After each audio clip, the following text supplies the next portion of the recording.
कहानी की शुरुआत एक बाप और बेटी की जोड़ी से होती है जो अपनी छुट्टियों के दौरान वेस्टर्न नॉर्वे में मौजूद ट्रोल पहाड़ी पर चढ़ रहे थे। और उस पहाड़ी के ऊपर पहुंचने के बाद टोबियस ने अपनी बेटी नोरा को लेजेंडरी ट्रोल्स के बारे में बताया। माना जाता है कि हजारों साल पहले ये बहुत बड़े ट्रोल्स पूरी दुनिया में घूमा करते थे, पर फिर एक दिन किसी ने इन ट्रोल्स पर जादू करके इन्हें पत्थर की मूर्तियों में बदल दिया। पर वहीं इन पुरानी कहानियों पर विश्वास करने वाले टोबियस का मानना था कि ये ट्रोल्स अभी भी नॉर्वे की पहाड़ियों में ही छुपे हुए हैं और वो कभी ना कभी दोबारा से जिंदा हो जाएंगे। ये बात सुनकर नोरा को भी इसमें काफी दिलचस्पी आने लगी। लेकिन इसके 20 साल बाद जब नोरा बड़ी हो गई तो उसका इन कहानियों और जादू पर से विश्वास उठ गया और अब वो सिर्फ मॉडर्न साइंस पर ही भरोसा करती थी। अब वो एक पेलियंटोलॉजिस्ट बन चुकी थी। दरअसल पेलियंटोलॉजिस्ट ऐसे साइंटिस्ट होते हैं जो धरती के नीचे मिलने वाले पुराने जानवरों के अवशेषों को देखकर बीते हुए समय के बारे में चीजें पता लगाते हैं। 6 महीने की कड़ी मेहनत के बाद आज आखिरकार उसे एक बेहतरीन फॉसिल मिल गया था,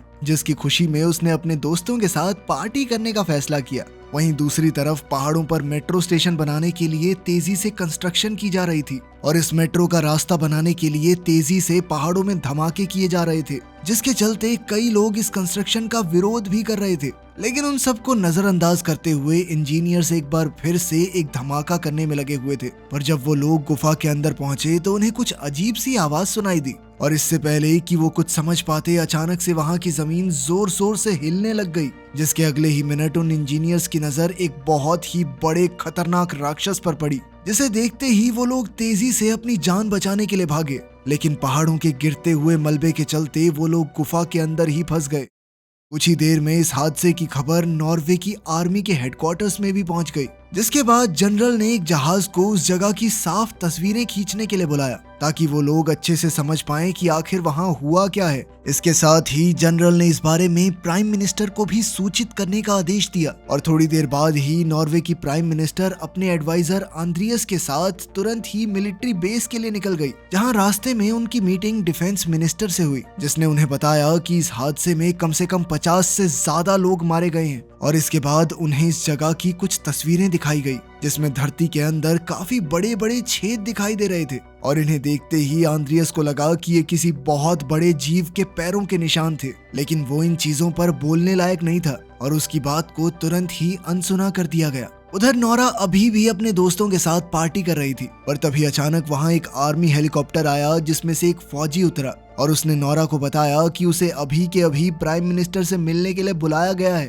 और ये जानकारी मिलते ही नोरा बिना समय बर्बाद किए उसी हेलीकॉप्टर में बैठकर मिलिट्री बेस के लिए निकल गई। उसके वहां पहुंचते ही आंद्रियस उसे एक कमरे में ले गया जहां सभी टॉप रैंक ऑफिसर्स के साथ साथ खुद प्राइम मिनिस्टर भी बैठी हुई थी। और अभी तक जितनी जानकारी उन्हें मिली थी उसके मुताबिक सभी को लग रहा था कि शायद ये सब कुछ किसी जानलेवा गैस की वजह से हुआ था। लेकिन नोरा इस बात से सहमत नहीं थी और तस्वीरों में मिले पैरों के निशानों से उसे भी लग रहा था कि शायद ये कोई बहुत बड़ा प्राचीन जानवर है जो दोबारा जिंदा हो गया है। इस चीज पर आंद्रियस के पास भी कुछ सुझाव थे, लेकिन उसने ये बातें सबके सामने बोलना सही नहीं समझा। और वहीं बाकी गवर्नमेंट ऑफिसर्स को नोरा की ये बात सिर्फ एक मजाक लग रही थी और उनके मुताबिक इस सब के पीछे कोई प्राचीन जानवर हो ही नहीं सकता। इतने साल से खा क्या रहा था, मरा कैसे नहीं वो। पर तभी सिग्रिड नाम की एक कंप्यूटर जीनियस उस कमरे में आई और उसने सभी के सामने इस हादसे का एक वीडियो रखा जो उसने बहुत मुश्किल से ढूंढा था। और जैसे ही उसने वीडियो प्ले किया तो कमरे में मौजूद सभी लोग हैरान रह गए, क्योंकि उस वीडियो में 150 फीट लंबा एक बहुत बड़ा राक्षस था। और अब इस वीडियो से ये साफ हो चुका था कि 150 फुट लंबा एक जीव नॉर्वे की पहाड़ियों के बीच घूम रहा है। उधर लेस्गा नाम के गांव में एक बूढ़ा दंपति जोड़ा अपने घर में शांति से समय बिता रहा था कि तभी उन्हें किसी के दहाड़ने की आवाज सुनाई दी और कुछ ही सेकंडों बाद उनके घर का सारा सामान जोर जोर से हिलने लग गया। उन दोनों को लगा कि शायद भूकंप आया है और इसीलिए वो लोग अपने घर में बने सीक्रेट रूम में घुस गए। और जब वो लोग सब कुछ शांत होने के बाद बाहर निकले तो उन्होंने देखा कि उनका पूरा घर तबाह हो चुका था और उसके साथ साथ आसपास के एरिया में भी काफी तबाही मची हुई थी। उधर नोरा अब इस हादसे की जांच करने के लिए पूरी तरह से तैयार थी और सभी ऑफिसर्स की सहमति से प्राइम मिनिस्टर ने उसे साइंटिफिक एडवाइजर के तौर पर नियुक्त कर दिया। मीटिंग खत्म होते ही आंद्रियास ने नोरा को लेस्गा में हुए हादसे के बारे में बताया, जिसके तुरंत बाद वो लोग एक हेलीकॉप्टर में बैठकर लेस्गा के लिए निकल गए, जहां रास्ते में उन दोनों ने एक दूसरे से काफी बातें भी की, जिस दौरान एंड्रियास ने नोरा से उसके पेलियंटोलॉजिस्ट बनने की वजह पूछी, जिस पर नोरा ने उसे बताया कि उसे बचपन से ही नेचर से प्यार था और वो अपने आसपास की दुनिया को और अच्छे से जानना चाहती थी। साथ ही उसने आंद्रियास को अपने पिता टोबियस के बारे में भी बताया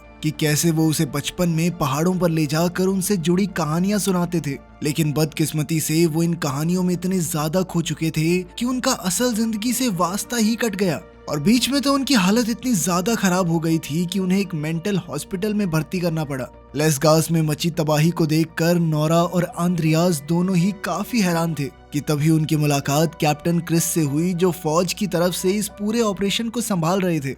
जिसके बाद क्रिस ने उन्हें बताया कि वो राक्षस लेस्गास में तबाही मचाने के बाद 2 मील आगे तक बढ़ता गया, जिसके बाद वो अचानक से गायब हो गया और फौज की लाख कोशिशों के बाद भी वो लोग उसे ढूंढ नहीं पाए, मानो जैसे वो भीमकाय राक्षस हवा में ही गायब हो गया हो।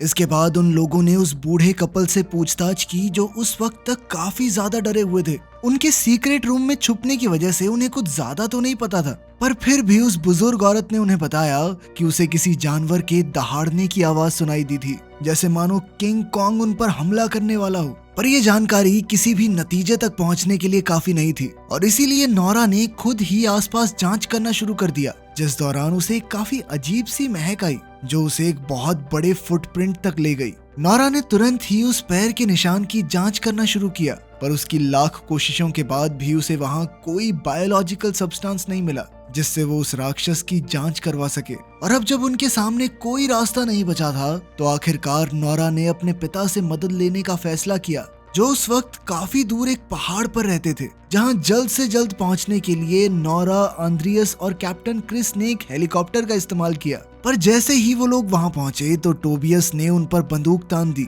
लेकिन अपनी बेटी नोरा को वहां देखकर वो अगले ही सेकंड शांत हो गया, जिसके बाद उसने सभी को अपने घर के अंदर बुलाया, जहां इतने सालों बाद भी वो ट्रोल्स पर रिसर्च कर रहा था। और जैसे ही उन लोगों ने टोबियस को वो वीडियो दिखाई तो वो हैरान हो गया और उसने सिर्फ एक ही बात बोली, वो आ गए हैं। लेकिन नोरा को फिलहाल कुछ भी समझ नहीं आ रहा था और इसीलिए उसने अपने पिता से एक साइंटिफिक एक्सप्लेनेशन मांगी ताकि वो लोग इससे बचने का रास्ता ढूंढ सकें। लेकिन टोबियस अपनी रिसर्च पर अड़ा रहा और उसके मुताबिक ट्रोल्स नॉर्वे से इसलिए गायब हुए क्योंकि वहां पर सभी लोगों ने ईसाई धर्म अपना लिया। और साथ ही उसने बताया कि वो इस राज का खुलासा कई साल पहले करने वाला था, लेकिन उसे तो चुप करवाने के लिए पागल खाने भेज दिया गया। इसके बाद उसने अपना बैग उठाया और उन सभी को एक खास जगह पर चलने को कहा, जिसके बाद वो लोग हेलीकॉप्टर में थोड़ी देर तक उड़ने के बाद आखिरकार टोबियस की बताई हुई जगह पर पहुंच गए, जहां पहुंचते ही उसने उस जगह की जांच करना शुरू कर दिया।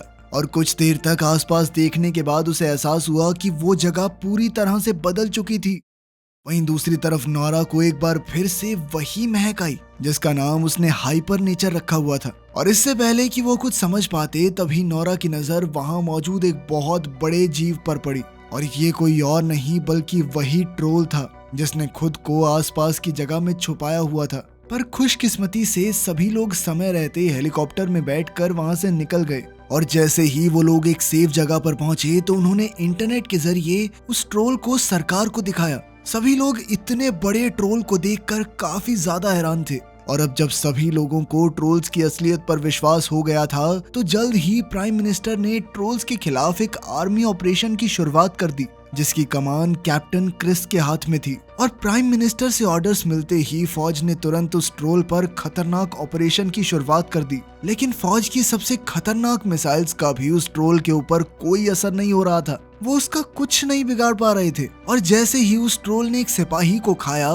तो टोबियस उसे शांत करने के लिए उसके सामने चला गया। वो ट्रोल शुरुआत में टोबियस की बात सुन भी रहा था, पर तभी अचानक से फौज की कुछ और यूनिट्स ने उस पर हमला कर दिया, जिससे गुस्सा होकर जैसे ही ट्रोल उस यूनिट पर हमला करने के लिए मुड़ा तो उसकी पूंछ सीधा जाकर टोबियस को लगी, जिसके चलते वो काफी ज्यादा जख्मी हो गया। ये देखते ही नोरा तुरंत ही अपने पिता की तरफ भागी, लेकिन टोबियस ने कुछ बोलने से पहले ही अपना दम तोड़ दिया। उसी रात नोरा रोते रोते अपने पिता की डायरी पढ़ रही थी ताकि वो किसी तरह से इन ट्रोल्स को रोक सके। और घंटों तक उस डायरी को पढ़ने के बाद नोरा को पता चला कि असल में ट्रोल्स अक्सर चर्च को तबाह कर देते थे क्योंकि उन्हें घंटियों की आवाज बिल्कुल भी पसंद नहीं थी। और जब नोरा ने ये प्लान सभी सरकारी अफसरों को सुनाया तो पहले तो उन सब ने नोरा को पागल समझा, पर नोरा का मानना था कि मिसाइल तो काम नहीं कर रही ना उसके ऊपर, तो हमें कुछ अलग ही सोचना पड़ेगा, ठीक है। जिसके बाद प्राइम मिनिस्टर ने उसे इस प्लान के साथ आगे बढ़ने की इजाजत दे दी और इसके कुछ देर बाद 4 आर्मी हेलीकॉप्टर्स बड़ी बड़ी चर्च बेल लेकर तेजी से ट्रोल की तरफ बढ़ने लगे।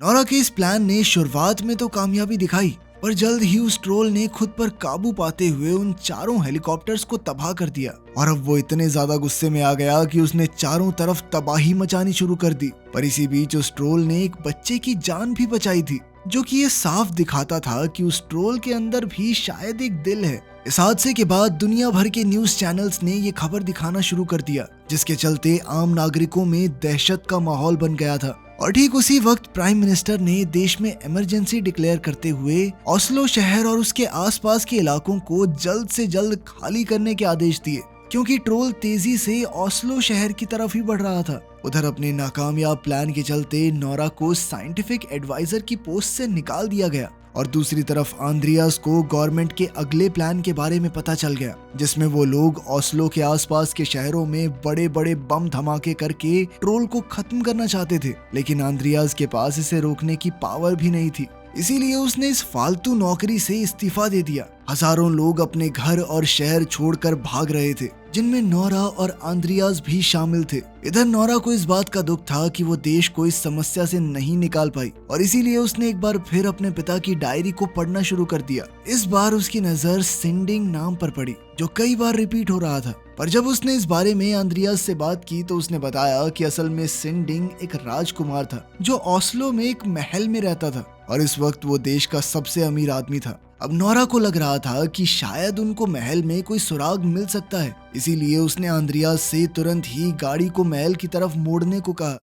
महल में पहुंचते ही उनकी मुलाकात राइकर्ड सिंडिंग से हुई, जो पहले से ही उनका इंतजार कर रहा था। जिसके बाद वो उन्हें महल के अंदर लेकर गया और आखिरकार उसने नॉर्वे के ट्रोल्स के राज से पर्दा हटाया। असल में टोबियस बिल्कुल सही था और प्राचीन समय में ट्रोल्स नॉर्वे की धरती पर घूमते थे।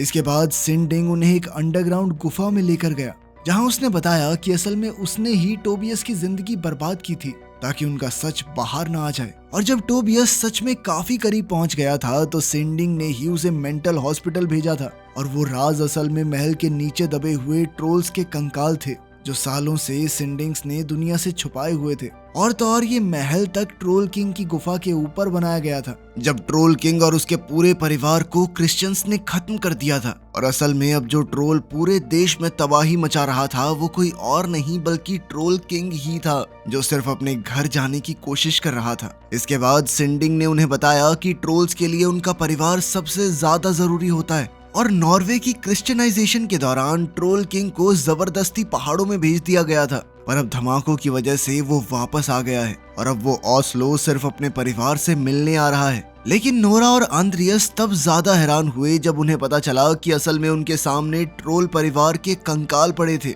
और जैसे ही नोरा ने उनके ऊपर यूवी लाइट मारी तो उनकी हड्डियां अचानक पिघलने लग गई, जिसका मतलब था कि ट्रोल्स यूवी लाइट को नहीं झेल सकते। इसके बाद नोरा ने सिंडिंग से उसकी सबसे बड़ी गाड़ी मांगी, जिसके बाद सिंडिंग ने रानी का सबसे पसंदीदा ट्रक उसके हवाले कर दिया। इसके बाद उसने कैप्टन क्रिस को फोन करके इस प्लान के बारे में बताया, जिसमें वो लोग ट्रोल किंग को एक जाल में फंसाकर उस पर यूवी लाइट से हमला करने वाले थे और इसके लिए उन्हें कई सारी बड़ी बड़ी यूवी लाइट्स चाहिए थी। उधर एंड्रियास ने तुरंत ही अपनी दोस्त सिग्रिड को फोन करके कहा कि कैसे भी करके ओस्लो बॉम्बिंग प्लान को लेट करवाओ। खुशकिस्मती से सिग्रिड एक कमाल की हैकर थी और उसने चुपचाप बिना किसी को बताए मिसाइल्स को फायर होने से ही रोक दिया।